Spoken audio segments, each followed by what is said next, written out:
Okay. Ah, my friends, I have an incredible guest with me here today. Her name is Jennifer Lynn Robinson. Jennifer, I am so honored to have you here today. You have so much goodness, so many great things. Introduce yourself to the audience, please, and then we'll unpack your story. Well, thank you for that kind introduction, and thank you for having me. I'm Jennifer Lynn Robinson. I'm the CEO of a business called Purposeful Networking, and I'm happy to be here to talk to you today.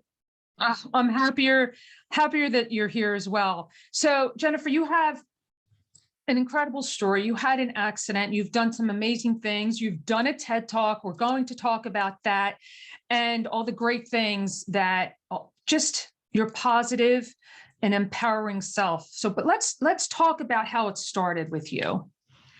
Yeah, I mean, I started my career as a litigation attorney, which, is a fancy word for a trial attorney, doing jury trials, hearings, depositions. In civil litigation, I worked in-house for insurance companies for over a decade. And in 2008, I had a near-death accident. I was a pedestrian in Philadelphia, and I got hit and pinned underneath a truck as a pedestrian and almost died. So, yeah. Wow. So that was a pivotal point. I was a newlywed at the time. I was doing really well with my career. And, to backtrack a little, I was one of those kids that always had the dream of being a lawyer and going to court. My dad's a trial lawyer.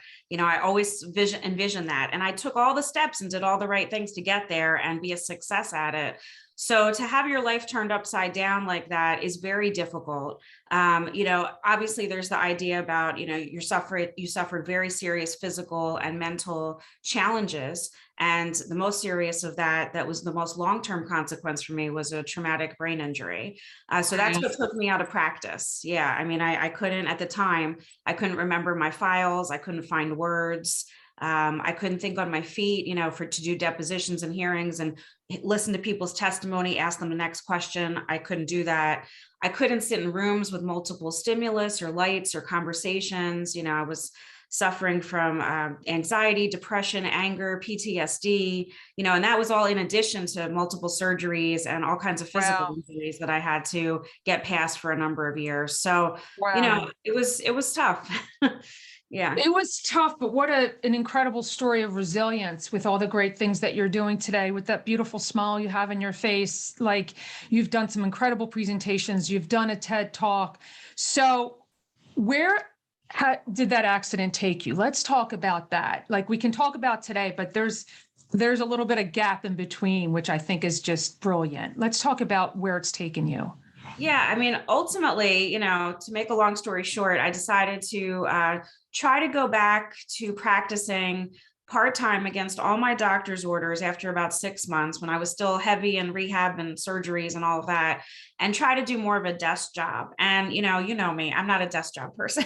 No, you're not. You're an extrovert. Yep. I like to be in front of people. So to be honest, even though my company was amazing with me, with everything that happened and trying to work with me, my doctors wouldn't let me go back to court. I was in no position to go back to court. And I got more and more depressed sitting at a desk, like shuffling papers. It just wasn't me, So ultimately I decided to leave and start a business. And really, I had no intention of ever being an entrepreneur. I wasn't interested in it. I didn't want to run my own business, but at the time, I wasn't really capable of handling what you would call a regular full-time, 9 to 5 or whatever that is. I wasn't in any position to do that, because of my schedule with my surgeries and rehab and all of that, but also just, how I was doing mentally.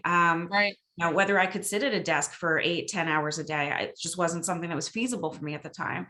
So I started a business that I thought was going to be mainly consulting at the beginning, but in my head, I love public speaking. I wanted to get to a place where I could have an audience again in some respect, and I wanted to turn it into a public speaking business.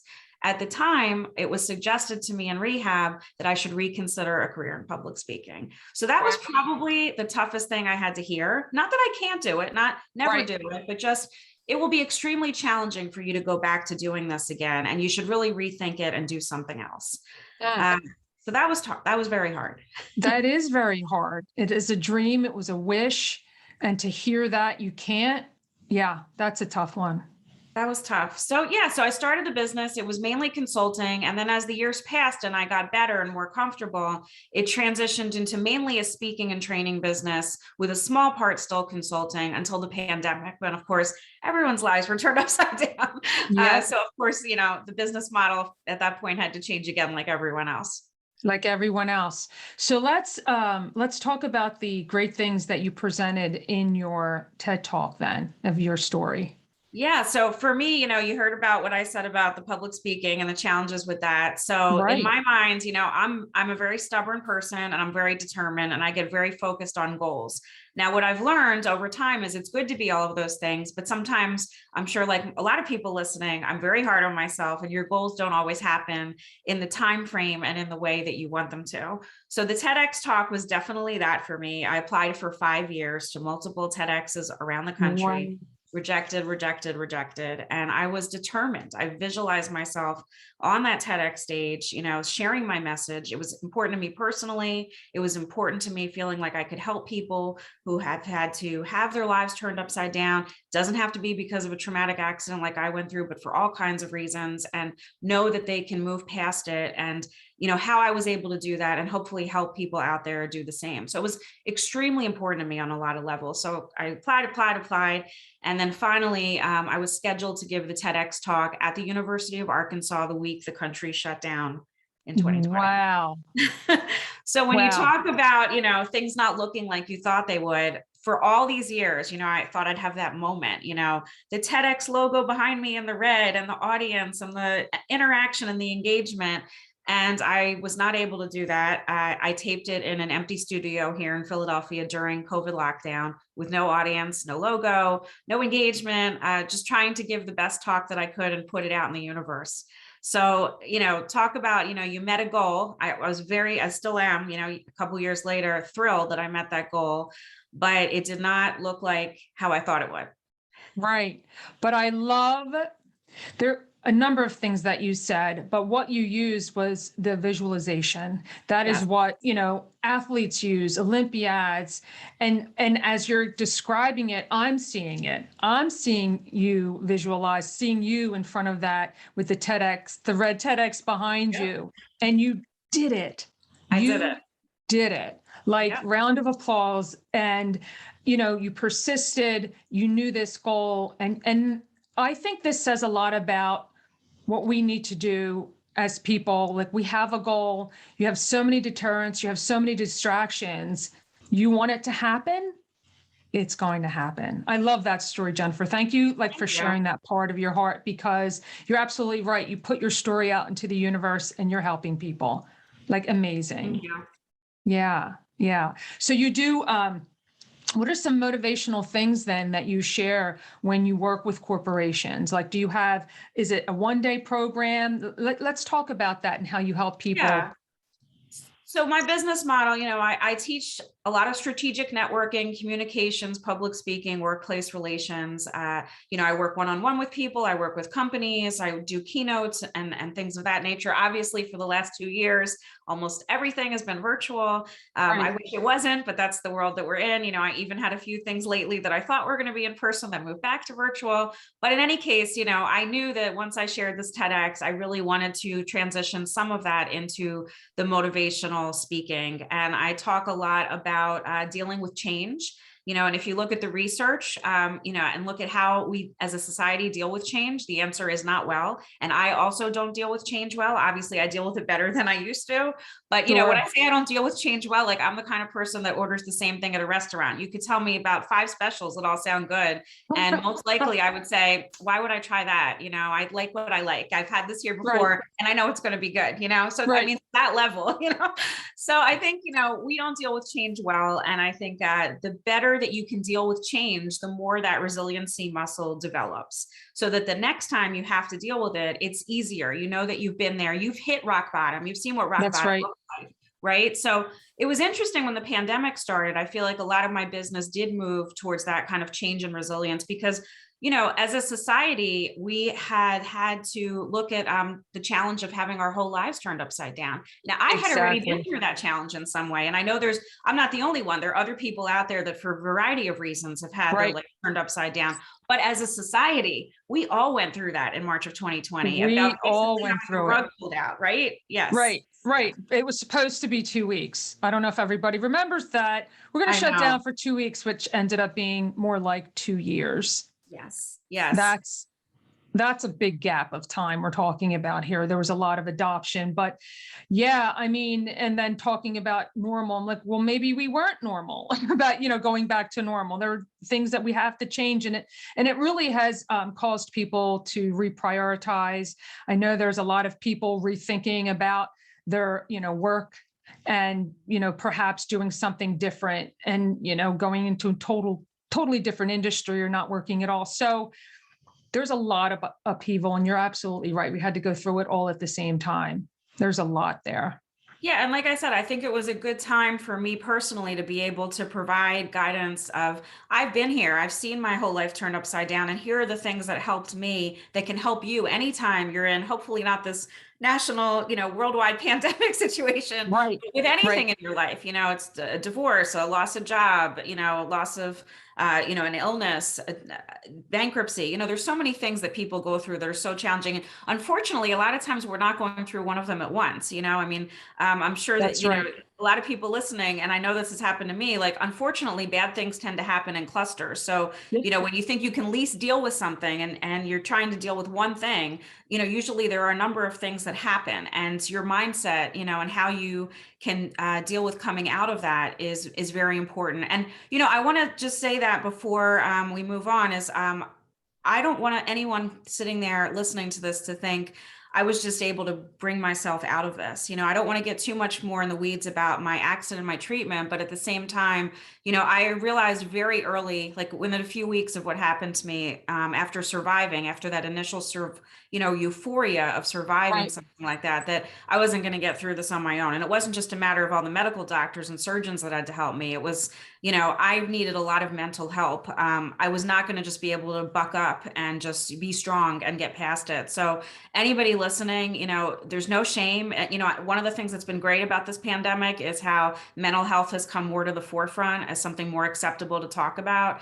Yeah. But I try to talk about it all the time. I needed all the help I could get. I was in therapy for 6 years, psychologist, psychiatrist, trauma specialist, and that's the only reason I've been able to move on. Thank you so much for sharing that. I mean, when people like yourself, Jennifer, share their vulnerability, it really does help others. And what you said is so important. We are not alone. You're No. not meant to be alone. We're Nope. not here to be, we're here to help others, and we're here to have others help us. So that is such an incredible point that I will summarize. I always do a summary of like the top 3 takeaways. That one I'll highlight for sure, because I think we need that constant reminder, because I'm sure you like me, we're like, oh, I got this. We think we can do it on our own. And why? We don't have to, right? So thank you so much for sharing that. That is such an incredible and important thing for us to remember. And we have to be reminded of things like this. It's kind of like confidence, right? Right. Confidence wavers. Somebody will say something or we'll see something, and then all of a sudden we're feeling down. But like you said before too, our mindset, it is our mindset shifting and changing and constantly staying. We're like recalibrating every minute. Absolutely. Right? What you said about not being alone, I think also is an important point, because the last 2 years, we've had this isolation, lack of connection. I know, for our type of personalities, it was even harder. Like my husband, who's more of an introvert, he had a much easier time than I did. But I think ultimately, he still had his tennis friends that he missed and everything. So I think we all have that need for connection. And I think more than anything during the last 2 years, we've realized what in some respects, a medicine it is, what an energy booster it is to have that connection with your friends and family and your network, how important that human interaction is, and how when we don't have it, it really does bring us down and make us less able to be energetic, focus on our goals, and have joy in our lives. So I think we're more appreciative of that now. Oh, exactly. So well said. So much more appreciative. We didn't really, not that we took it for granted, but we didn't really have to think about how important the human connection is. Introvert or extrovert, it's still critical, right? For our joy and happiness. Thank you so much. So, I love to ask a favorite question, and you're such a great dresser. I've always seen like these beautiful dresses that you wear with these awesome, vibrant colors. But if you were to pick one particular item of clothing or accessory, what's your favorite one and how does it make you feel? So my mother passed away in 2011, and she had a lot of mental and medical challenges, and it was a dark time. Yeah, And sorry to hear about that. It is a thank tough you, time. Yeah. thank you. When she was less sick, in my younger days, she was a total fashionista. She'd be the kind of person who would dress in like an Escada suit to go to the supermarket. Yes. So I love it.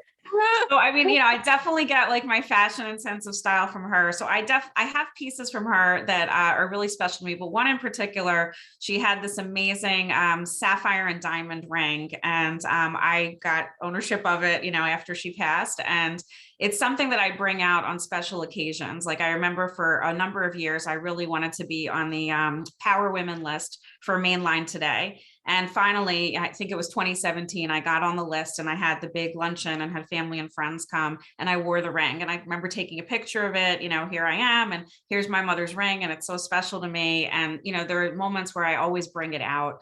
And it's definitely the most special thing that I own. Wow. So it's like we're sisters because I have the same piece, by the way, my Really? mother's ring. Yeah. I love We'll it. talk about more offline because we have our listeners listening here, but that is such a great story. And it probably transports you into a time when she's there with you when you're wearing it. This I know. Absolutely. That's a beautiful story. Thank you so much for Yeah. sharing it. Jennifer, you're just such a light, such a beautiful light here. If someone wanted to continue the conversation with you, where's the best place for them to find you and reach you? Sure. You can go to my website, purposefulnetworking.com, or you can Okay. email me directly, jennifer@purposefulnetworking.com. Of course, I'm on LinkedIn under Jennifer Lynn Robinson, Lynn. And you can follow me on Twitter or Instagram at RU Networked, AREYOU Networked. I will absolutely put all of those wonderful links in the show notes to make it easy for everyone. How's that sound? Sounds great. All right, my friend. Thank you so much for your time today. This has been a joy and a light, and I hope you have an incredible day. Thank you. Thank you again for having me. My pleasure.